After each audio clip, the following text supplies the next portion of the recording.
I am the Tofu Golem. Please enjoy the video. You'll start by unlocking your phone and opening settings.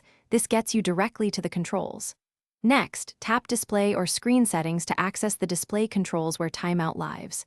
If you don't see Display, search for Timeout in Settings. Search to jump there fast. Once there, locate Screen Timeout, Sleep, or Auto Lock. That's the setting we'll change. Make sure your battery saver is off while you adjust, because it can override timeout values. Now you'll choose a longer timeout from the listed options. Pick 1 minute, 5 minutes, or longer depending on your needs. Tap the desired duration and the change applies immediately, so test it by leaving the screen idle. If you need more granular control, enable adaptive or keep screen on while charging in advanced settings.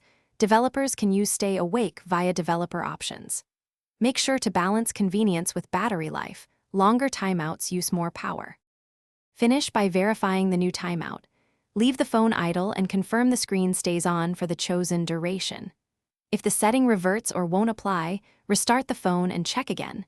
A simple reboot often clears permission or cache issues. Also make sure battery saver, power profiles, or corporate device policies aren't forcing shorter timeouts.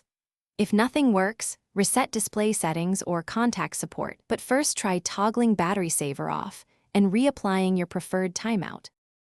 Thanks for watching. Consider subscribing if we helped you today.